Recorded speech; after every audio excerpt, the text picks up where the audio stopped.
రైతు సోదరులందరికీ తెలంగాణ రాష్ట్ర ప్రభుత్వం తరఫున శుభాకాంక్షలు అభినందనలు తెలియజేస్తూ ఈ రైతు భరోసా కార్యక్రమాన్ని ఏర్పాటు చేసి సభాధ్యక్షత వహించిన వ్యవసాయ శాఖ మంత్రివర్యులు పెద్దలు తుమ్మల నాగేశ్వరరావు గారు, ఈ కార్యక్రమంలో నాతో పాటు ముఖ్య అతిథులుగా విచ్చేసిన ఆర్థిక మరియు విద్యుత్ శాఖ ఉప ముఖ్యమంత్రి వర్యులు మిత్రులు బట్టి విక్రమార్క గారు, శాసన మండలి చైర్మన్ పెద్దలు సుఖేందర్ రెడ్డి గారు, సాగునీటి పారుదల పౌర సరఫరాల శాఖ మంత్రివర్యులు సోదరులు ఉత్తమ్ కుమార్ రెడ్డి గారు, రెవెన్యూ శాఖ మరియు హౌసింగ్ శాఖ మంత్రివర్యులు మిత్రులు పొంగులేటి శ్రీనివాస్ రెడ్డి గారు, మరో సహచార మంత్రివర్గ సభ్యులు వాకిటి శ్రీహరి గారు, మరో సహచార మంత్రివర్గ సభ్యులు మహమ్మద్ అజారుద్దీన్ గారు, ఈరోజు రైతు వేదిక నుంచి కంచకరావుపల్లి కొల్లాపూర్ శాసనసభ నియోజకవర్గం నుంచి పాల్గొంటున్న సహచర మంత్రివర్గ సభ్యులు జూపల్లి కృష్ణారావు గారు, అదేవిధంగా మీర్జాపూర్ రైతు వేదిక నుండి ఈ సమావేశంలో పాల్గొంటున్న మిత్రులు సహచర మంత్రివర్గ సభ్యులు పొన్నం ప్రభాకర్ గారు, వేదిక మీద ఉన్న పార్లమెంట్ సభ్యులు, శాసన మండలి సభ్యులు, శాసనసభ్యులు, వివిధ కార్పొరేషన్ల చైర్మన్లు, ఈరోజే బాధ్యత చేపట్టిన తెలంగాణ రాష్ట్ర ప్రభుత్వ ప్రధాన కార్యదర్శి గారు, వ్యవసాయ శాఖ ఉన్నతాధికారులు, రెవెన్యూ శాఖ అధికారులు, ఆర్థిక శాఖ అధికారులు, మీరందరూ ఈ పండుగ కార్యక్రమంలో శిల్పారామంలో పాల్గొన్న రైతు సోదరులతో పాటు తెలంగాణ నలుమూలల రైతు వేదికలో ఈ పండుగ కార్యక్రమాన్ని వీక్షిస్తున్న లక్షలాది మంది రైతాంగ సోదరులకు మనస్ఫూర్తిగా అభినందనలు, కృతజ్ఞతలు తెలియజేస్తున్నా.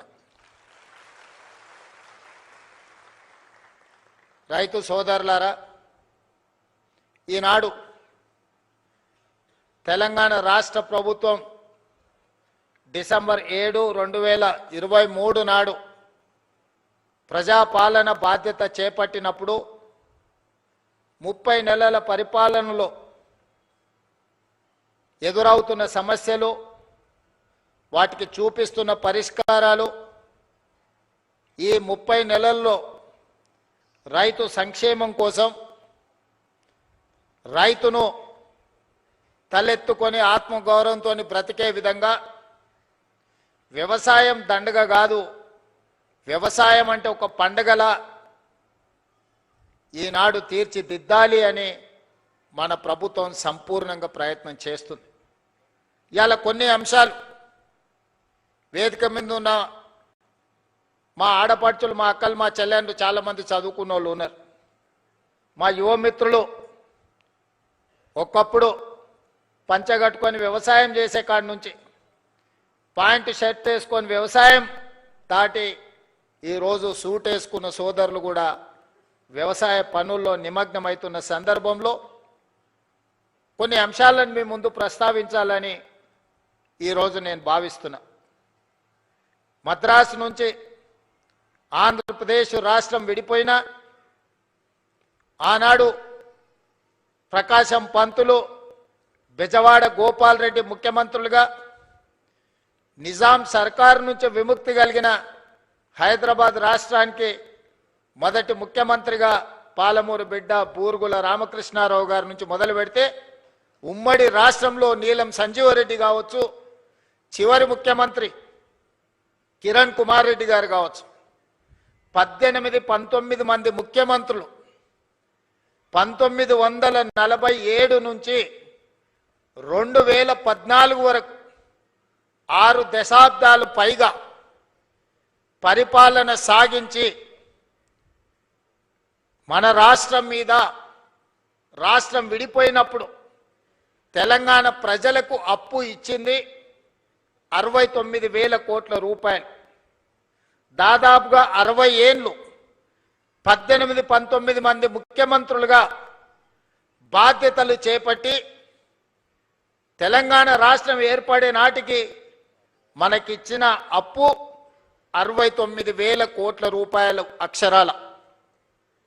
జూన్ 2, 2014 నాడు ప్రత్యేకంగా ఏర్పడిన తెలంగాణ రాష్ట్రం యొక్క అప్పు 69,000 కోట్ల రూపాయలు.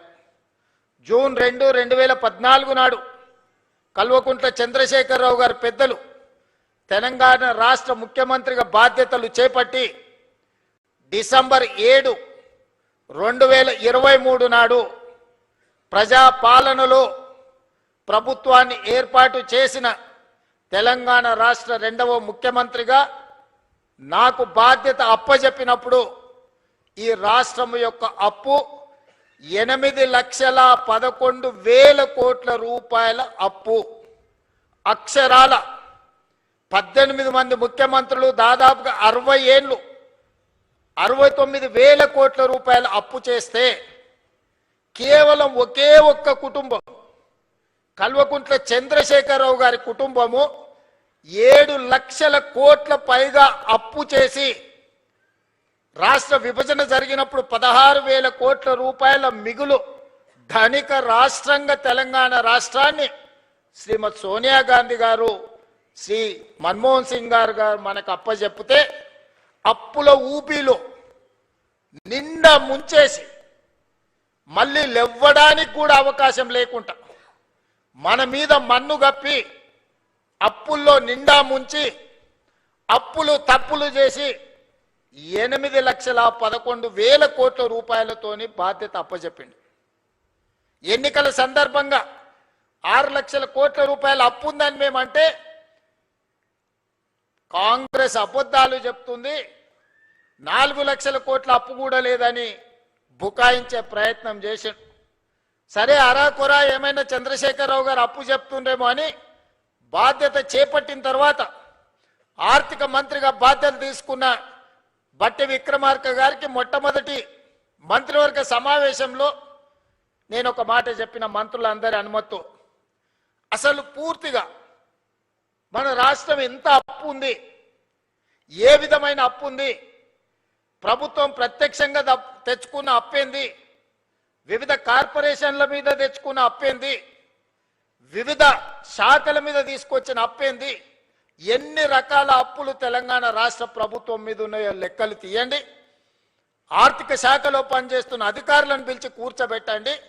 ఒక శ్వేత పత్రాన్ని శాసనసభలో ప్రవేశపెట్టి తెలంగాణ ప్రజలకు పూర్తి వివరాలు అందిద్దామని మేము ప్రయత్నం చేసినాం. ఇక తవ్వుతున్న కొద్దీ గుట్టల కొద్దీ అప్పులు బయటపడ్డాయి. అప్పులే కాదు, అందిన కాడికల్లా చేబదులు తీసుకొచ్చి 7 తారీఖు నాడు నేను బాధ్యత తీసుకొని ఆఫీస్కి వచ్చి చీఫ్ సెక్రటరీ గారిని పిలిచి ఈ నెల మీ జీతం వచ్చిందా అని అడిగిన. మా జీతం ఎక్కడిది సార్, నెల చివరికి కానీ వచ్చే పరిస్థితి లేదు, అది కూడా ఇన్స్టాల్మెంట్లలో ఇస్తున్నారు సార్. వెనకటికి ఎప్పుడో మేము టీవో ఫ్రిడ్జో కొనుక్కునేది ఇన్స్టాల్మెంట్లలో, ఇప్పుడు మా ప్రభుత్వ ఉద్యోగులకు 7 లక్షల మందికి మాకు ఇన్స్టాల్మెంట్లలో జీతాలు ఇస్తున్నారని చెప్పిండు. అదేందా ధనిక రాష్ట్రం, ప్రభుత్వ ఉద్యోగులకు కూడా జీత భత్యాలు ఇవ్వలేని పరిస్థితి అంటే ఇది ఇయ్యాలిగా సార్, ఆయళ్ళ నుంచి గిట్లనే ఉంది. మేము ప్రభుత్వ ఉద్యోగస్తులకు జీతాలు ఇవ్వలేని పరిస్థితుల్లో తెలంగాణ రాష్ట్రం ఉందని చీఫ్ సెక్రటరీ గారు చెప్పారు. ఇది వాస్తవం. అందుకే ఆ రోజు స్పష్టంగా చీఫ్ సెక్రటరీ గారికి చెప్పిన, ప్రభుత్వం అంటే యజమాని, యజమాని తన దగ్గర పనిచేసే వాడికి మొదటి తారీఖు నాడు జీతం ఇవ్వకపోతే ఆ యజమాని మీద పనివాడికి అసలు భరోసానే ఉండదు. భరోసా ఉండడమే లేకపోవడమే కాకుండా పని చెప్పాలంటే కూడా యజమానికి ధైర్యం ఉండదు.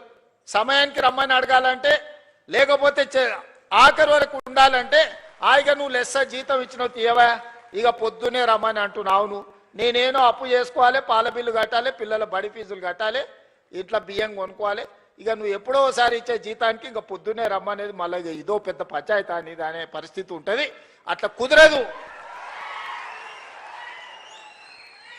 అట్లా కుదరదు. కష్టమైన జీతాలు ఇవ్వాల్సిందే రిజర్వ్ బ్యాంకుతో మాట్లాడాలని మొదటి ఆదేశం ఇచ్చిన. ఇది పోను మరి ఇంకేంది పరిస్థితి అన్న? పండ్లు పాలు కూరగాయలు బడి పిల్లలకు కొనుక్కున్న కూరగాయలకు కూడా బడి పిల్లలకు కొన్న బట్టలకు కూడా పైసలు కట్టలే.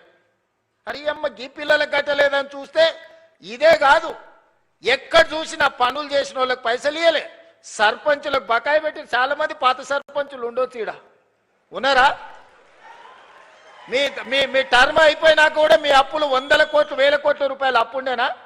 సర్పంచులు ఆత్మహత్యలు చేసుకోలే. నేను వచ్చినాక మొన్ననే కదా సర్పంచులు అయింది. మరి ఈ 30 నెలల నుంచి సర్పంచులు రోడ్ల మీద ఎక్కి ధర్నాలు చేసిరు, ఎంపీటీసీలు ధర్నాలు చేసిరు, జెడ్పీటీసీలు ధర్నాలు చేసిరు. మా బిల్లులు వస్తలేవు అని. బకాయి పెట్టిందేమో బకాసూరుడు, కట్టె పాపమేమో నా మీద పడ్డది. ఇక మా సర్పంచులు అంటారు రేవంత్ రెడ్డి ఇల్లు ముట్టడి చేస్తామని. సంతోషం, రాని వస్తే సాయి వస్తావు టిఫిన్ పెడతా. నేను ఎప్పుడైనా ఎవరైనా రానియలేదా? నేనేమన్నా ఫామ్ హౌజా? ఇనుప కంచెలు వేసుకొని లోపల ఉన్నానా? నేను ఎప్పుడన్నా 10 ఎకరాలలో 2000 కోట్లతోని ప్రగతి భవన్ పేరు మీద పెద్ద గడి నిర్మించుకుంటే గద్దరన్న పోతే ఎర్రటి ఎండకు 4 గంటలు గేట్ కాడ కూర్చోబెట్టారు. నేను కానీ మా బట్టన్న కానీ ఎవరన్నా కానీ వచ్చిన వాళ్ళందరూ లోపలి పిలిచి కూర్చోబెట్టి ఉన్నది ఉన్నట్టు చెప్తున్నాం. ఆ మధ్యలో మా అధికారులు అన్నారు, సార్ నువ్వు ఉన్నది ఉన్నట్టు చెప్పక సార్ నీకు దండం పెడతా అని. ఎందుకయ్యా? అప్పు ఉంటుంది అన్నారు. నేనన్నా అప్పు ఉంటుంది అని చెప్పి నువ్వు షేర్వాన్ వేసుకొని తిరిగితే లోపల ఉన్న పరిశాని వాళ్ళకెట్టే తెలుస్తుంది? లోపల బనీన్కు బొక్కలే ఉన్నాయి, డ్రాయర్కు బొక్కలే ఉన్నాయి, అంగి లేనే లేదు. మీద షేర్వాన్ వేసుకొని నేను నవాబునని చెప్తే ఏం లాభం అయ్యా? మనం నవాబులం కాదు, చంద్రశేఖరరావు దెబ్బకు బికారులుగా మారినాం. ఈ వాస్తవం వాళ్ళంతా మనోలే, వాళ్ళకి చెప్పాలి కదా. వాళ్ళకి చెప్పకుండా మనం దాచిపెడితే క్యాన్సర్ వస్తే ఇంట్లో ఇంటామెకి చెప్పలేదు అనుకో, డాక్టర్కు ఉన్న రోగం చెప్పలేదు అనుకో, సచ్చి ఊరుకుంటాం. అవునా? అందుకే నేను చెప్పిన ఇదంతే ఏం కాదు, ఏమైతే అదైంది కుల్లం కుల్ల ఉన్నది ఉన్నట్టు చెప్తా, లెక్కలు చెప్తా, ఉన్నది చెప్తా, చేసేది చెప్తా, చెప్పిందే చేస్తా. ఇది అని నిర్ణయించి నేను చెప్పిన. ప్రభుత్వ ఉద్యోగస్తులకు జీతాలు ఇవ్వలేని పరిస్థితి ఉంది, పిల్లలకు కాస్మెటిక్ ఛార్జెస్ ఇవ్వలేని పరిస్థితి ఉన్నది, హాస్టల్లో మెస్సు బిల్లులు కట్టే పరిస్థితి లేదు. మా అక్కలు స్వయం సహాయక సంఘాలలో ఉన్నారు, వంటలు చేస్తే వంటల పైసలు కూడా ఇచ్చలేని పరిస్థితి ఉండే. చాలా మంది మా అక్కలు ఈడు ఉన్నారు, వేదిక రైతు వేదికలలో చాలా మంది ఊర్లలో బల్లె పిల్లలకు వండి పెడితే వండి పెట్టిన వాళ్ళకు కూడా మనం పైసలు ఇవ్వలేని పరిస్థితి. అప్పులు తెచ్చి వాళ్ళు కూరగాయలు మితికి తెచ్చి పిల్లల కూరలో బడికి వండి పెట్టామంటే కూరగాయలు ఉప్పు పప్పు బెల్లం చింతపండు కోడిగుడ్డు వాళ్ళే బాకీలు తెస్తే మిత్తి కట్టలేక చచ్చిపోయారు. మా అక్కలు ఇజ్జత్ కోసం మెడలున్న బంగారం చెవులకున్న పోగులు అమ్మి ఆ అప్పు కట్టారు. ఆ పరిస్థితి ఉండే. ఇట్లాంటి దివాలా తీసిన సంసారాన్ని అప్పుల పాలు చేసి ఏం అర్థం కాకుండా గందరగోళం చేసి అప్పులు చేసుడే కాదు అడ్డగోలుగా తప్పులు కూడా చేసాడు. ఏడిపోయినా ఇజ్జత్ లేకుండా ఢిల్లీకి పోతే ఇజ్జత్ లేదు, గల్లీకి పోతే ఇజ్జత్ లేదు, పక్క రాష్ట్రానికి పోతే ఓయమ్మ ఇటు తెలంగాణలో ఇంతో మాట్లాడితే ఏం అడుగుతాడో అన్నట్టుగా తప్పించుక తిరిగే పరిస్థితి ఉండే. అట్లా సంసారం మొదలుపెట్టి 30 నెలల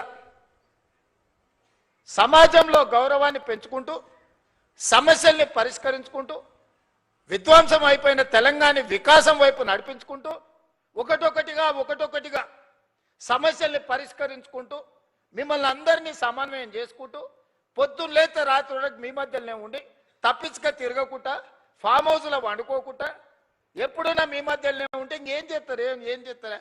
కష్టం ఉందనంటే ఓ రోజు కోపం వస్తుంది, ఇంకో రోజు అయ్యో పాపం పిల్లగాడు ఏదో తిప్పలు పడుతున్నాడా, నడవని సంసారం నడుపుతున్నాడు కదా అని అంటారు. తప్పించుకు తిరుగుతామంటారు, వీడు ఉత్త దొంగోడు ఉన్నట్టున్నాడా, ఎమ్మ దొడ్డకు రాడు దొంగోడు కాదు అన్నట్టుంది సంసారం.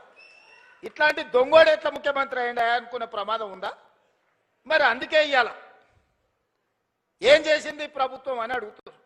నేను సూటిగా కొన్ని లెక్కలు వ్యవసాయానికి రైతుల గురించే చెప్పదలుచుకున్న, మిగతా అన్ని నేను ఈరోజు చెప్పదలుచుకోలేదు. ఎందుకంటే ఇది రైతుల పండుగ, ఇది రైతు వేదిక. ఇది శిల్పారామం కూడా ఒక రైతు వేదికగా మార్చి ఇవాళ మా వ్యవసాయ శాఖ కమిషన్ కోదండ రెడ్డి గారితో సహా మా సభ్యులందరూ ఈరోజు రైతుల కోసం మంచి ఎట్లా చేయాలన్న ఆలోచనతోని ఇవాళ వందలాది రైతు వేదికలలో ఇవాళ మనోళ్ళందరూ కూర్చొని ఉన్నారు. నేను ఇవాళ ఉన్న విషయాలు మీ ముందర చెప్పదలుచుకున్నా.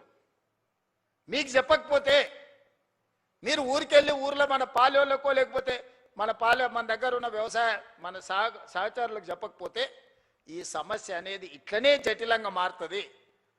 ఇవాళ రైతు రుణమాఫీ 25,35,000 మంది రైతులకు 20,677 కోట్ల రూపాయలు 2 లక్షల వరకు రైతు రుణమాఫీ చేసిన మాట వాస్తవం కాదా?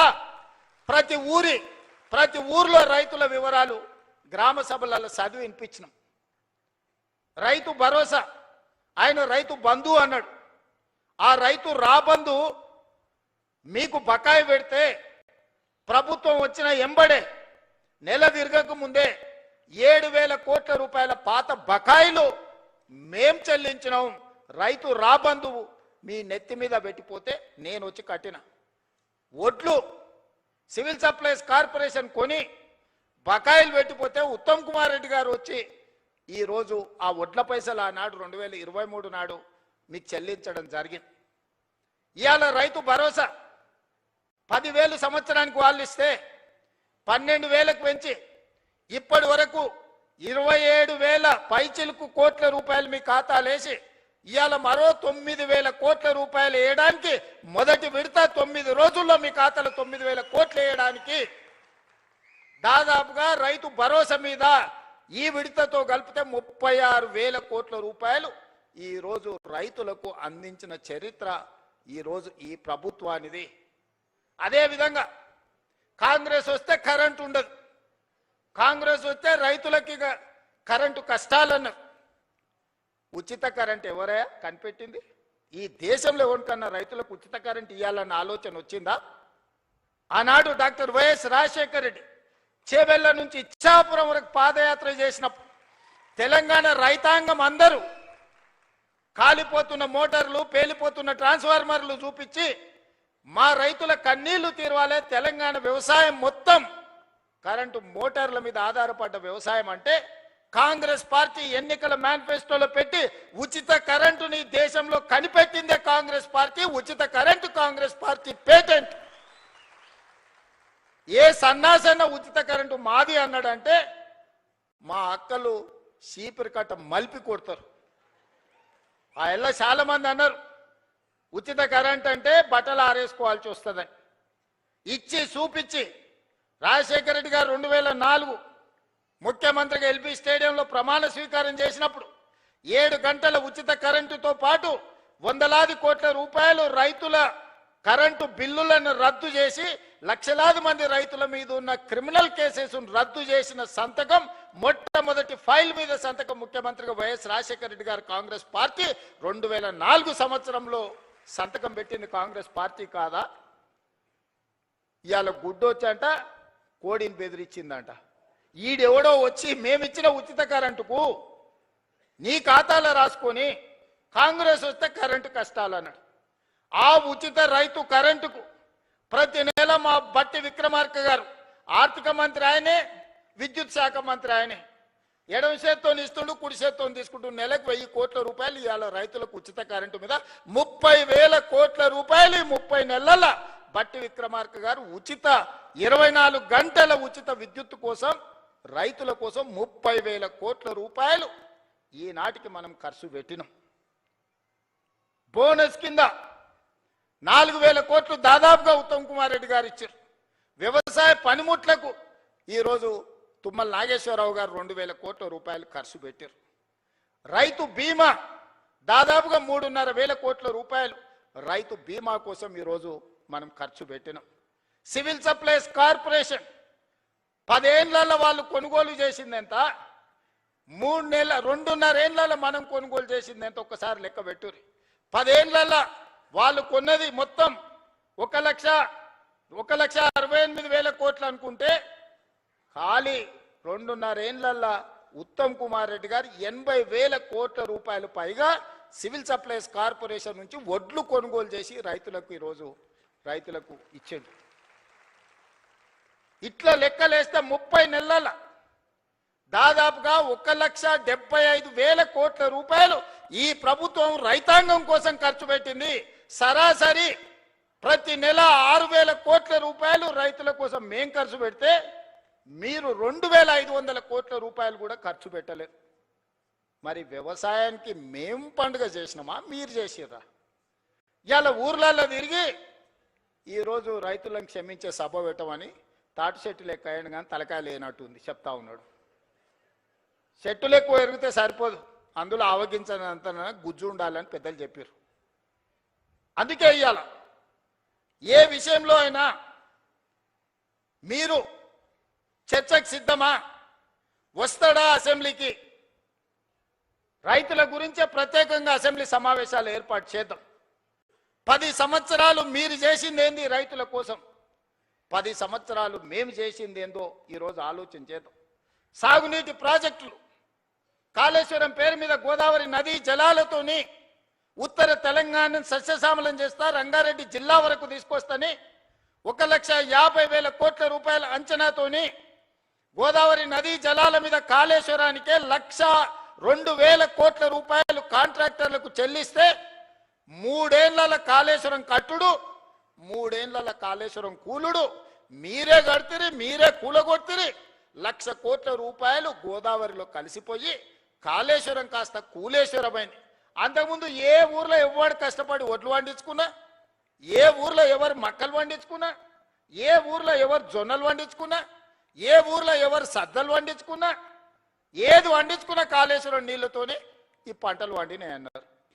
మరి 3 ఏళ్లలో మేము సుక్క నీరు తీసుకోలే, కుప్ప కూలిపోయింది కాళేశ్వరం. సంవత్సరానికి కేవలం ఒడ్ల గురించే నేను చెప్పదలుచుకున్నా, 2,88,00,000 మెట్రిక్ టన్నుల ఒడ్లు పండించి తెలంగాణ రైతాంగం తమ రక్తాన్ని చెమటగా మార్చి దేశంలోనే తెలంగాణ రాష్ట్రాన్ని నెంబర్ 1 గా నిలబెట్టింది తెలంగాణ రైతాంగం కాదా? మా రైతు సోదరులు కష్టపడి రక్తాన్ని చెమటగా మార్చి పండించిన ఒడ్లు కాళేశ్వరం నీళ్లతో పండించిరని కథలు చెప్తావు కదా చంద్రశేఖరరావు గారు. ఈ కాశీ మజిలీ కథలు ఎన్ని రోజులు చెప్తారు మీరు? ఎన్నిసార్లు మోసం చేస్తారు? అందరినీ అన్నిసార్లు ఎల్లకాలం మోసం చేయలేరు చంద్రశేఖరరావు గారు. అందుకే ప్రజలు ఆలోచన చేసిర్రు, 10 ఏళ్ళ అవకాశం ఇచ్చిర్రు, చెప్పిందల్లా నమ్మిర్రు. హరికథ చెప్పు, బుర్రకథ చెప్పు, ఏ కథ చెప్తే ఆ కథ నమ్మిర్రు. ఏదో చేస్తాడేమో చూద్దాం పెద్ద మనిషి అని. చివరికి అన్ని కథలు విన్న తర్వాత గొలుసులు తెచ్చి బంధించి బకాసూరుని తీసుకుపోయి ఫామ్ హౌస్లో గట్టేసిర్రు బయటకు వెళ్ళకుండా. ఇక నిన్న మన పిల్ల రాక్షసులు బయలుదేరి వస్తాడు ఇక చంద్రశేఖరరావు రావాలని కోరుకుంటురని. ఎవడు కోరుకుంటున్నా? ఎవరికేమి ఇచ్చిర్రు? మీకంటే ఫామ్ హౌస్లు ఇచ్చిర్రు, రాసుకోనికే పేపర్లు ఇచ్చిర్రు, చూపించుకోనికే టీవీలు ఇచ్చిర్రు, దోసుకోనికే తెలంగాణ రాష్ట్రాన్ని ఇచ్చిండ్రు.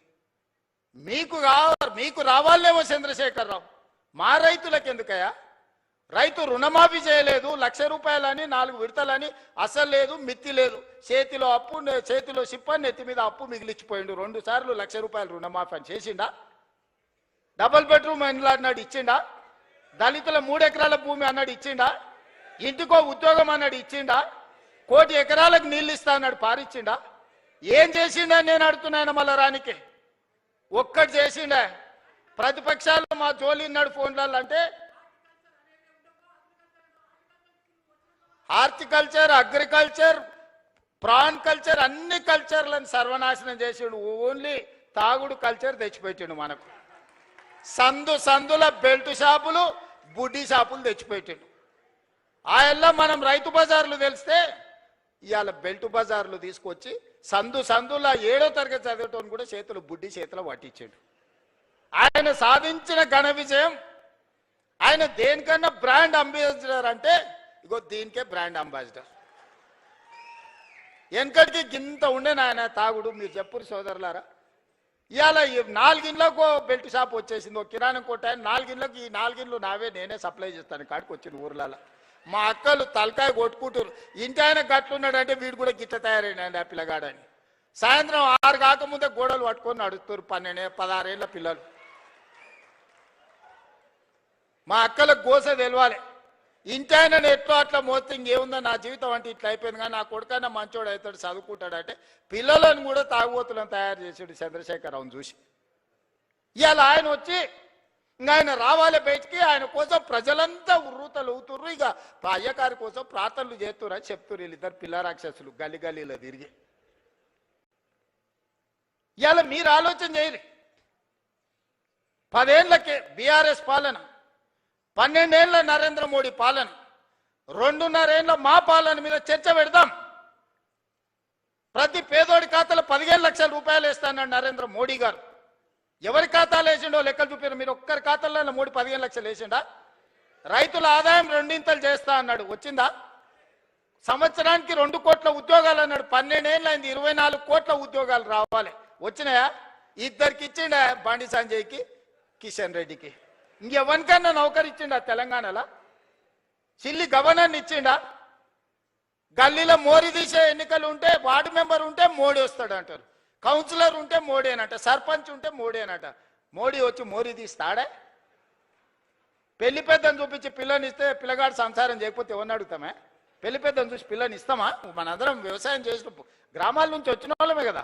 పిల్లగాడు దుక్కి దుంతాడా, లేదా వ్యవసాయం చేస్తాడా, లేకపోతే నౌకరు చేస్తాడా, వీడు ఎంత సమర్థుడు అని పిల్లని ఇస్తాం. కానీ పెళ్లి పెద్ద గట్టోడు పెళ్లి పెద్దను చూసి పిల్లని ఏమంటే చెప్పు తీసుకొని కొడతారు వాడు రేపు సంసారం చేయకపోతే. బీజేపీల గతి గట్లుంది. నిన్నమాన ఒక ఆయన వచ్చిండు, నవీనో నమోనానో, ఆయన పేరు ఏందో నాకైతే మొత్తం తెలియదు, కానీ ఆయన వచ్చి చెప్తుండు వచ్చేది మాదే అని. ఏంది వచ్చేది మీది? పన్లీగులో పట్టించాలి. వెస్ట్ బెంగాల్ వచ్చింది వస్తాను, వెస్ట్ బెంగాల్ 15 ఏళ్ళు పట్టింది, తెలంగాణలో కూడా గదే గతి అవుతుంది మీకు. ఆడేనో మమతా బెనర్జీ గారు కాబట్టి మీ పప్పులు ఉడికినాయి. ఈడ మా వాళ్ళు అందరు ఉన్నారు, ఈయనే ఉన్నారు, దంచుతారు. అందుకే మిత్రులారా, ఇవాళ రైతులను ఆలోచన చేయమంటున్నా. 8,11,000 కోట్ల రూపాయల అప్పు నుంచి, నెల జీతాలు ఇవ్వలేని పరిస్థితి నుంచి ఒకటొకటిగా 8,000 కోట్ల రూపాయలు రిటైర్మెంట్ బెనిఫిట్స్ ప్రభుత్వ ఉద్యోగస్తులకు బకాయిలు పెట్టి 58 ఏళ్ల రిటైర్మెంట్ వయస్సును వాళ్లకు బెనిఫిట్స్ ఇవ్వాల్సి వస్తుందని 61 ఏళ్లకు పెంచితే 2024 నుంచి ప్రతి నెల 1000 మంది రిటైర్ అయ్యి 1000 కోట్లు నాకు అదనంగా రిటైర్మెంట్ బెనిఫిట్స్ ఇవ్వాల్సి వచ్చింది. ఆర్టీసీలో బంద్ పెట్టి వందలాది మంది కార్మికులు చచ్చిపోయి 100 రోజుల పైగా దీక్ష చేసి 100 మంది చచ్చిపోతే ఆర్టీసీ లాస్లో మునిగి నడవలేని పరిస్థితి, టైర్లకు ట్యూబ్లకు పంచర్లు వేసుకునే పరిస్థితి లేకుండా ఆర్టీసీ. ఇవాళ ఆర్టీసీ 1000 కోట్ల రూపాయల లాభంతో నడుస్తుంది. ఇవాళ సింగరేణి కష్టపెట్టి నిలబెట్టినాం, విద్యుత్ శాఖను ప్రక్షాళన చేసినాం, ఆర్థిక శాఖ ఈరోజు కష్టపడి నిలదొక్కుంటుంది. వ్యవసాయ శాఖ గురించి నాకంటే మీకెక్కువ తెలుసు. రెవెన్యూ శాఖ ధరణి పేరు మీద ఘడీల కోసం గులాంగిరి చేసే వ్యవస్థను తీసుకొస్తే ధరణిని బంగాళాఖాతంలో వేసి భూభారతి తీసుకొచ్చి ఈరోజు మీ సమస్యల్ని ఈ ప్రభుత్వం పరిష్కరిస్తలేదా? మా అక్కలు ఈయనే ఉన్నారు. ఆ ఎల్ల అమ్మగారింటికి పోవాలన్నా, అమ్మవారిని దర్శించుకోవాలంటే అయితే ఇంటి ఆయనని అడగాలి, లేకపోతే పిల్లల్ని అడగాలి. బస్కిరాయి బిడ్డ అమ్మని చూసి వస్తా అంటే ఇప్పుడు నువ్వు ఏముందమ్మా నీకు, దసరాకు వదువుగాని అనేటోళ్ళు ఉగాదికి అడిగితే. ఇవాళ ఇంటాయన బావికాడిపోతే అక్క బస్ ఎక్కి చక్క పోయి అమ్మని చూసి మళ్ళీ వచ్చి ఎప్పటిలాగా వంట వండుకుంటా ఈటీవీ మా టీవీ సీరియల్ చూస్తుంది. అక్కలారా మీరు చెప్పండి, మీ తమ్ముడు ముఖ్యమంత్రి అయినప్పటి నుంచి ఎవరన్నా మిమ్మల్ని ఒక్క పైసనైనా బస్ కిరాయి అడిగినరా? అక్క ఒట్టేసి చెప్పురి, 7 కన్నా ఎవరైనా అడిగిర్రా? ఉచితంగా బస్సు ఇవ్వలే అక్క మీకు అందరికీ? 11,000 కోట్ల రూపాయలు మీ తరఫున ఆర్టీసీకి నేను కడితే ఇవాళ 1000 కోట్ల రూపాయల లాభంతో ఆర్టీసీ నిలబడ్డది. మా అక్కల్ని అందరినీ ఆర్టీసీ బస్సులో మారాన్నులాగా పోతుంటే ఆటో వాళ్ళని రెచ్చగొట్టి ఆర్టీసీ ఆడబిడ్డలకు బంధు పెట్టురని ఆటో డ్రైవర్లను తీసుకొచ్చి మీ మీద ధర్నా చేయించాం. చెప్పి ఇరుగుతుందని చెప్పిన ధర్నా చేయించినోనికి మా అక్కల దగ్గరకు పోయారంటే ఇరుగుతుంది, దేశాలు ఏ కూర మూసుకొని ఇంటికి పోరానంటే అందరు ఎక్కడోళ్ళు అక్కడ పోయారు. అట్లా మా అక్కల్ని ఉచితంగా బస్సులో పోతురని అవమానకరంగా చూస్తుంటే 1000 బస్సులు కొనిచ్చి 1000 బస్సులకు యజమానులకు మా మహిళా సంఘాలలో చేసి యజమానులను చేసిన మా అక్కలు ఇవాళ 1000 బస్సులకు యజమానులు. ఎవరో దాన ధర్మం మీద బస్సులో ఉచితంగా తీసుకపోతే ప్రయాణం చేసేటోళ్ళు కాదు, 1000 బస్సులకు యజమానులు చేసిన. సోలార్ విద్యుత్ అంటే అదాని అంబానీ అంటే 1000 మెగావాట్ల సోలార్ విద్యుత్ మా ఆడబిడ్డలకు ఇచ్చి ఈరోజు విద్యుత్ ఉత్పత్తి చేసే పెట్టించి ఈరోజు బట్టిగారితో ఒప్పందం చేపించి ఇవాళ మా అక్కలకు అందరికీ సోలార్ విద్యుత్ ఉత్పత్తి చేసే యజమానులను చేపించిన. పెట్రోల్ బంకులు రిలయన్స్ నడుపుతుందంటే నారాయణపేట నుంచి ఈరోజు సంఘాలకు పెట్రోల్ బంకులు ఇప్పించి పెట్రోల్ బంకు యజమానులను మా అక్కలను చేయలేదా? రిలయన్స్తో పోటీ పడే విధంగా మా అక్కలు ఇన్నే ఉంది కదా, చెప్పమను. ఇవాళ శిల్పారామం హైటెక్ సిటీ అంటే అన్ని ఐటీ కంపెనీలు, విప్రో, మైక్రోసాఫ్ట్, లేకపోతే పెద్ద పెద్ద కంపెనీలు అని.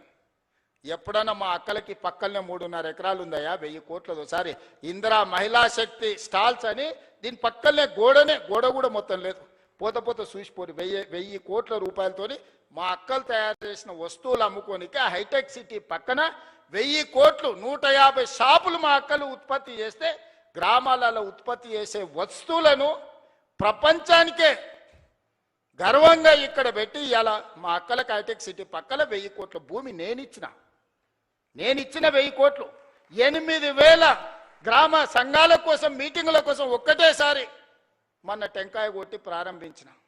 జిల్లా కేంద్రాలు తొందరలోనే 23 జిల్లాలలో వాళ్ళ మహిళా సంఘాలకు జిల్లా కార్యాలయాలు ఈరోజు కట్టిస్తున్నాం. ఇందుకోసం మేము పోవాలనా? పిల్లల ఫీజు రీఎంబర్స్మెంట్ పరిష్కరించి ఒక పద్ధతి పట్టుకొచ్చినందుకు పోవాలనా? తెలంగాణ ఉద్యమమే నిరుద్యోగ సమస్య కదా. ఓ శ్రీకాంతాచారి, ఓ కానిస్టేబుల్ కిష్టయ్య, ఓ ఈశాన్ రెడ్డి, ఓ వేణుగోపాల్ రెడ్డి, ఓ సురేష్ నాయక్, ఓ కవితా నాయక్, ఈ పిల్లలందరూ దేనికోసం చచ్చిపోయినరు? మేము అమరులమైనా సరే ఉస్మానియా యూనివర్సిటీ గేటును దాన్ని పెట్రోల్ పోసుకొని తగలబెట్టుకున్న యాదయ్య దేనికోసం చనిపోయిండు? యాదిరెడ్డి ఎర్రకోట ముందల చెట్టుకు ఉరేసుకొని దేనికోసం ప్రాణత్యాగం చేసిండు? శాశ్వతంగా ఈ తెలంగాణను పట్టి పీడిస్తున్న ఉద్యోగ సమస్య, నిరుద్యోగ సమస్యను పరిష్కరించడానికి వందలాది మంది ఆత్మ బలిదానాలు చేసుకుంటే దుర్మార్గుడా నువ్వు ముఖ్యమంత్రి అయి నువ్వు, నీ కొడుకు, నీ అల్లుడు, నీ బిడ్డ, నీ సడ్డకుని కొడుకుకు ఉద్యోగాలు ఇచ్చుకున్నావు. కానీ మా నిరుద్యోగ యువకులకు పరీక్షలు పెడితే పేపర్లు పల్లి బఠానీలాగా జిరాక్స్ సెంటర్లలో అమ్ముకున్న దుర్మార్గుడా, నీ ప్రక్షాళన చేసి 70,000 ఉద్యోగాలు 30 నెలలు ఇచ్చింది నేను కాదా? ఆడ ఈడ కాదు, గ్రూప్ 1 ఈడి నుంచే 562 మందికి ఈ నుంచే ఉద్యోగ నియామక పత్రాలు ఇచ్చిన. పుల్లలు పెట్టి కేసులు పెడితే సుప్రీంకోర్టు వరకు పోయి కొట్లాడి 562 మంది పేదోళ్ళ బిడ్డల్ని కాపాడి ఇవాళ గ్రూప్ 1 అధికారులను చేసిన. గ్రూప్ 2లో 1100 మందిని చేసిన. గ్రూప్ 3, గ్రూప్ 4 టీచర్స్, డాక్టర్స్ అన్ని డిపార్ట్మెంట్లలో, ఆర్ఎండ్బి, యుఎన్సి ప్రతి డిపార్ట్మెంట్లో, అగ్రికల్చర్ నుంచి ఇరిగేషన్ వరకు, ఎడ్యుకేషన్ నుంచి ప్రతి డిపార్ట్మెంట్లో 70,000 ఉద్యోగ ఖాళీలను భర్తీ చేసి వాళ్ళందరూ కూడా మొదటి తారీఖు నాడే జీతాలు ఇస్తున్నాం కదా. ఇది కాదా ప్రజాపాలన? ప్రజలు ఎన్నుకున్న ప్రభుత్వం ఇది కాదా? 5 ఏళ్ల కోసం ప్రజలు ఎన్నుకుంటే నువ్వు రాజీనామా చేయి, నువ్వు దిగిపో. నీ అయ్యా జాగీరా దిగిపోనికే? మీ తాతల గడి అనుకుంటున్నావా? గడి ముందల లేకపోతే మేమేమన్నా బానిసలం అనుకుంటున్నావా? ఏమనుకుంటున్నావు? బిడ్డ దుక్కి దున్నే చేతులు ఇవన్నీ ఇడు ఉన్నాయి. నువ్వు అనుకుంటున్నావేమో మళ్ళా రావాలి, వస్తాడు, తిరుగుతాడు అని. వస్తే ఏమిస్తాడు? ఏమి చేయడు? మీరు ఆలోచన చేయండి సోదరులారా. రైతు రుణమాఫీ చేయడు, రైతు భరోసా ఇవ్వడు, నిరుద్యోగ సమస్య తీర్చడు, పండించిన పంట కొనడు. ఊరేసుకుంటే ఊరేసుకున్నట్టే అని చెప్పినోడు ఇవాళ 2,88,00,000 మెట్రిక్ టన్నుల ఉత్పత్తిని చేయటమే కాకుండా అన్ని ఒడ్లు ఉత్తమ్ కుమార్ రెడ్డి గారు కొని చూపించిండు. అట్లా చెప్పినోడు ఆయన ఫామ్ హౌస్లో 100 ఎకరాల వరి పండించుకుంటే 4,200 క్వింటాలు అమ్ముకున్నాడయా. మనకు 2,000 దిక్కు లేదు, ఆయనకు 4,200 ఏం వడ్ల బదులు బంగారం పండిస్తున్నాడే ఫామ్ హౌస్లో.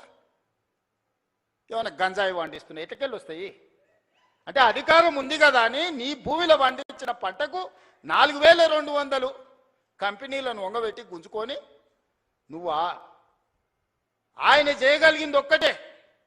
మళ్ళీ వచ్చిందంటే మీరు భార్యాభర్తలు మాట్లాడుకున్నా మీ ఫోన్లు ఇనుడు తప్ప ఇంకో పని చేయడు. ఫామ్ హౌస్లు ఎందుకుంటాడు? రాజకీయ నాయకులే విన్నాడంటే అర్థం ఉంది, అధికారుల ఫోన్లు విన్నాడంటే, నిఘా పెట్టిండంటే అర్థం ఉంది. పడనోళ్ళ గురించి ఏదాన్ని విన్నాడంటే సరే ఏదో పడదు కాబట్టి విన్నాడని. అరే పిల్ల మొగులు మాట్లాడుకునేది వినే సిగ్గులేనోడు ఎవడని ఉంటాడా? ఏం బతికే అది బతక? అది కూడా బతికేనా? ఆఖరికి కన్న బిడ్డ కూడా చెప్పాను, నేను నా మొగుడు మాట్లాడుకున్నది కూడా ఈ దుర్మార్గులు విన్నారు అని చెప్పిందా లేదా? నేను కదా ఆయన సొదబిడ్డనే చెప్పిందా? ఇంకెందుకే సిగ్గులేని బతుకు బాయిల దుంకి సావక? ఇంతకంటే సిగ్గులేని బతికేదాన్ని ఉంటుందా? ప్రతిపక్షాల వింటివి, అధికారుల ఫోన్లు వింటివి, పడనోళ్ళ వింటివి, పక్క రాష్ట్రాల్లో వింటివి, ఆఖరికి ఆలుమొగలు మాట్లాడుకుంటూ కూడా వాళ్ళ ఫోన్లు విని నీ పైశాచిక ఆనందం ఏందని నేను అడుగుతున్నా. అందుకోసం ఆయన మళ్ళా రావాలనా? పాపాల భైరవుడు అంట ఫామ్ హౌస్లు ఉన్నాడంట, మళ్ళీ రావాలనంట. ఆయన కోసం అంట మనం అందరం ఎదురు చూస్తున్నామంట. ఇది వీళ్ళ జాతి, వీళ్ళ నీతి. అందుకే మిత్రులారా, ఏది ఉన్నా ఉన్నది ఉన్నట్టు చెప్తా, చెప్పిందే చేస్తా, చేసిందే చెప్తా, కాకపోతే కాదని చెప్తా.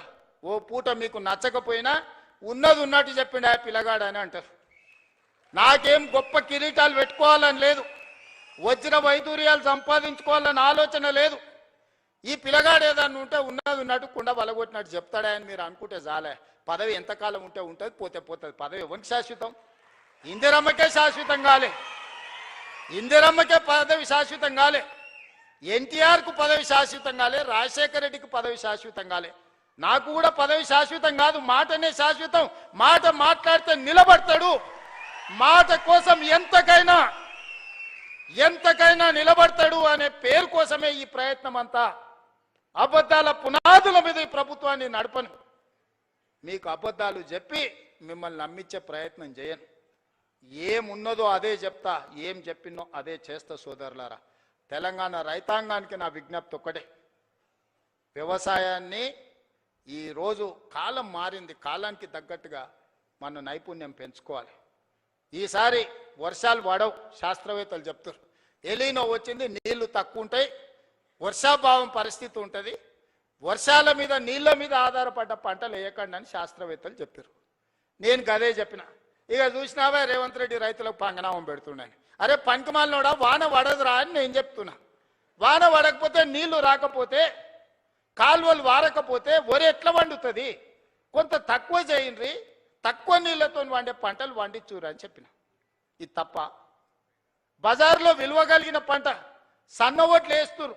కొన్నిసార్లు మనకు తెలియదు, మనకి ఎవడు ఏజెంట్ వచ్చి అమ్మితే గవ్వే తీసుకుంటాం. 7 రకాలకు మార్కెట్లో మంచి డిమాండ్ ఉంది, 7 రకాలు వేస్తే కొనుగోలుతో పాటు బోనస్ కూడా ఇస్తానని మా ఉత్తమన్న చెప్పిండు. ఒక మంచి మాట రైతులతో, రైతు వేదికలలో ఆ ఇత్తనాలు పెట్టి రైతులకు అందుబాటులో తెచ్చి మళ్ళీ ఏ ఓటి నకిలివి లేకపోతే అవోటి ఇవోటి మీకు మీ తలకు దాల్గిచ్చారు కదా అని ఇవాళ రైతు వేదికలలో విత్తనాలు తీసుకొచ్చి మీ అందరికీ అందుబాటులోకి తీసుకొచ్చినాం. పంట మార్పిడి చేయండి అన్నాం. అవసరమైన ఇత్తనాలు మీ దగ్గరికి తీసుకొచ్చి రైతులకు కష్ట సుఖాలు మేము చెప్తుంటే తప్పుడు ప్రచారం, నోరు తెరిస్తే అబద్ధం. దేవుడు ఆ కుటుంబాన్ని మొత్తానికి శాపం పెట్టాడు. బిడ్డ ఒక్క నిజం చెప్పినా తలకాయ 1000 ముక్కలే చేస్తారు, మీరు మీ జీవితాంతం అబద్ధాలే చెప్పుకుంటా బతుకుర్రని. ఆ శాపం ఉన్నట్టుందా? అసలు చూడు, ఒకని మించినోడు ఒకడా అని అమ్మ, ఒకనికి 100 అయితే వానికి 110 మార్కులు వేయాల్సి వస్తుంది అబద్ధాలకు. అతనికంటే గనుడు ఆచంట మళ్ళా అన్నాడు. అమ్మ ఆయనే అట్లా అనుకుంటే అంతకంటే రాటు తేలిర్రా ఈ అమ్మాయి పిల్లకు కుర్రనాయాలు ఇద్దరు. నోరు తెరితే అబద్ధాలు, బామార్దులు అసలు ఇక పోటీ పడే అబద్ధాలు చెప్పుకుంటూ తిరుగుతారు. ఇది పరిస్థితి. అందుకే ఇవాళ వాళ్ళు ఊరూరు తిరగని, గల్లి గల్లి తిరగని, వాళ్ళు బుద్ధి మారినంత వరకు దేవుడు వాళ్ళని క్షమించడు. బుద్ధి చక్కగా ఉంటే అన్నీ చక్కగా ఉంటాయి. నోరు మంచిదైతే ఊరు మంచిది అన్నారు, అవునా? ఏమక్క, నోరు మంచిదైతే ఊరు మంచిది అన్నారు, అవునా? అత్త కోపానికి వచ్చిన కోడలు జర మెత్తగా ఉంటే ఇల్లు చక్కగా నడుస్తుంది, అవునా? మీరు అందరు ఏదైనా కోప్పడ్డా నేనేమంటానే, మా వాళ్ళే కదనే, మరి బాధ్యత ఇచ్చినప్పుడు ఓసారి కోపం అవుతుంది. ఇంటి పెద్ద మనిషి దసరా పండుగకు అందరికి బట్టలు తెచ్చినా ఈ కలర్ నాకు నచ్చలేదు అంటది కోడలు, అత్త తెస్తే, అవునా? ఉంటాయి ఇవన్నీ సమస్యలు. గంతెందుకే మా అక్కల్ని అడగదలుచుకున్నా, బతుకమ్మ సీరియల్ యాడ్ ఉండే అక్క, వాళ్ళు ఇచ్చినాడు బతుకమ్మ సీరియల్ అయితే జొన్నసేన కాడ పిట్టలకు భయపడనికే కట్టేది. ఇవాళ మనం ఇచ్చిన ఇందిరమ్మ సీరియల్కో మా అక్క మా పెద్దమ్మ మంచిగా కట్టుకొని వచ్చింది. పండుగ నాడు మా తమ్ముడు ఉన్నట్టున్నాడు అని చెప్పి మా తమ్ముని కలుగుతా అని పండుగ పూట చీర పెడితే సారే అనుకుంటుంది పుట్టింటోళ్ళు పెడితే. ఇవాళ నేను పెట్టిన చీరలు కట్టుకొని మా అక్కలు వచ్చారు సంతోషంగా. పోయినసారి ఇప్పుడు పాలపిట్ట చీర ఇచ్చినాం, వచ్చేసారి సిల్కపచ్చ చీర ఇస్తున్నాం మా అక్కలకు మళ్ళీ తొందరలోనే. ఒక్క దాంట్లోనే వాళ్ళు దొంగతనం చేయకుండా, దోపిడీ చేయకుండా ప్రజలకు వనుకొచ్చేది ఏదైనా చేసిరా? ఏదైనా నాకు కొంత సమయం పడుతుంది. కొత్త సంసారమైనా మా అక్కలు మా తమ్ముళ్ళు ఈయనే ఉన్నారు. ఇంటోళ్ళం కాదా అని ఇల్లు ఎడిగలు పెడితే కొంత సమయం పడుతుందా అనే స్టవ్ కొనాలన్నా గిన్నెలు కొనాలన్నా ఉప్పు పప్పు ఏది కొనాలన్నా కొంత సమయం పడుతుంది. ఒక పూట అవసరమైతే అన్నున్నా వండుకోనికే కష్టమవుతుంది. లేకపోతే వండుతూ ఒకసారి కుదరదు, ఉపాసం పండాల్సి వస్తుంది. సంసారం సర్దుకొని పోవాలి. సంసారాన్ని బజార్లో పెట్టుకుంటే మన గౌరవమే తగ్గుద్ది. అందుకే ఇవాళ అన్ని రకాలుగా ఈ 30 నెలలు కష్టపడి కొలిక్కి తెచ్చినాం. నగదు జమ కాగానే ఎంబడే మీరు అడగకుంటేనే ఈసారి రైతు భరోసా. పోయినసారి కూడా జూన్లో 9 రోజులలో 9,000 కోట్ల రూపాయలు టక్క మీ ఖాతాలు వేసినా లేదా? ఈసారి కూడా అట్లనే వేస్తాను నేను. నగదు జమ చేసినా మీకోసం అన్ని జమ చేసి పెట్టినా. ఖమ్మంలో మధురలో పెద్ద మీటింగ్, లక్షల మంది రైతులతో చేద్దామని అన్ని ఏర్పాట్లు చేసుకుంటే వానవాడి మొత్తం వేసిందంతా పోయింది. మా బట్టాన ఫోన్ చేసిండు, మొత్తం ఇట్లయింది కదా, మళ్ళీ వారం వాయిదా పెట్టేద్దామని. మీటింగ్ వారం వాయిదా పెడతాం కానీ నగదేసేది మాత్రం వాయిదా పెట్టేది లేదు. ఎంబడే శిల్పారామంలో పెట్టారు. నిన్న సాయంత్రం చెప్పినా ఇవాళ పొద్దున్నే పెట్టారు. మీకు కూడా పొద్దున్నే చెప్పుంటారు, అవునా? అంతేకాదు సాయంత్రం శిల్పారామం పోవాలని ఎప్పుడు చెప్పారు మా ఈర్లపల్లి శంకర్ వీళ్ళందరూ మీకు అందరికీ. ఇవాళ చెప్పిందే కదా, 3 రోజుల ముందు అయితే మీకు తెలియదు కదా ఈడు ఉందని. మరి ఏం జనార్దన్ అన్న 3 రోజుల ముందు అయితే తెలియదు కదా. మరి ఇవాళ పొద్దుగాలు చెప్తే సాయంత్రానికి అంతా ఏర్పాటు చేసుకున్నాం. ఎందుకంటే మన ఇల్లు చక్కబెట్టుకునే బాధ్యత మనకు ఉండాలి. మా మద్దూరు నుంచి మా కృష్ణన్న కూడా వచ్చిండు. మద్దూరు నుంచి ఇక్కడికి రావాలంటే ఇవాళ తెలిసిందే కదా. కాబట్టి అందుకే ఇవాళ ఏది కూడా ఈ ప్రభుత్వం మీది, ఈ ప్రభుత్వం మనది, ఈ ప్రభుత్వం ప్రజలది, ఈ ప్రభుత్వం మా ఆడబిడ్డలది, ఈ ప్రభుత్వం మా రైతులది, ఈ ప్రభుత్వం మా నిరుద్యోగ యువకులది. ఇది మన ప్రభుత్వం. మంచిగా చేసుకుందాం. పోలీసు నియామకాలు 5,000 పరీక్షలకు నేను ఇవాళ 5,000 ఖాళీలకు నేను నోటిఫికేషన్ ఇస్తే ఈరోజు గతంలో ఇవ్వకపోతే ధర్నాలు ఉండేవి, ఇప్పుడు ఇస్తే ధర్నాలు చేస్తున్నారు. ఇది ఎక్కడో. గతంలో మెట్రో కట్టమని మనం అనేది, ఇప్పుడు మెట్రో కట్టొద్దని వాళ్ళు అంటారు. గతంలో మూసిని ప్రక్షాళన చేయమని మనం అనేది, ఇప్పుడు మూసి చేయడానికే వీల్లేదంటారు. గతంలో రీజనల్ రింగ్ రోడ్ కట్టండి అని వేయండి అని మనం అనేది, ఇప్పుడు వద్దంటారు. ఏది చూసినా వద్దో అని ఒర్లువోతుల్లాగా తయారైంది. మీరు ఒర్లినా పొర్లుడు దండాలు పెట్టినా, మీరు ఎండ్రిని దాగి బాయిలో దుంకినా ఇవన్నీ పనులు చేస్తా. మీరందరూ నిండు మనసుతో ఆశీర్వదించండి. ఈ ప్రభుత్వం మీది. ఈ ప్రభుత్వాన్ని కంచేసి కాపాడుకున్న బాధ్యత మా రైతాంగ సోదరులదే. ఇవాళ ఏం చేయకపోయినా మీ భార్య భర్తలు మాట్లాడుకునేది అయితే ఇంటలేమయ్యా, ఓటు ఎక్కువనో ఓటు తక్కువనో ఇచ్చినాం కానీ మీ సంసారంలో సిచ్చు పెట్టే కేసీఆర్ లాంటి తప్పుడు పనులు మాత్రం చేయదలుచుకోలేదు. మళ్ళీ వచ్చిర్రా ఇక చివరికి భార్య భర్తలు మాట్లాడుకునే స్వేచ్ఛ కూడా ఈ రాష్ట్రంలో లేకుండా పోతుంది. అట్లాంటి వాళ్ళని మళ్ళీ రానిచ్చే సమస్యనే లేదు. చాలా మంది దీంట్లో అరుంధతి సినిమా ఎంతమంది చూసిండ్రా? చేతురి ఆ పశుపతిని బంధించిర్రా? గట్లనే ఫామ్ హౌస్లో బంధించిన పశుపతిని మళ్ళా గొలుసులు తెచ్చేది లేదు. అరుంధతి సినిమాలో రాక్షసుని ఎట్లయితే బంగళాల బంగళాలు వేసి బంధించినమో ఈ రాక్షసుని కూడా ఫామ్ హౌస్లో గొలుసులు వేసి మా రైతులు బంధించారు. బయటికి రానిచ్చేది లేదు. ఇక గదే జైలు గదే మొత్తం. అంతేనా?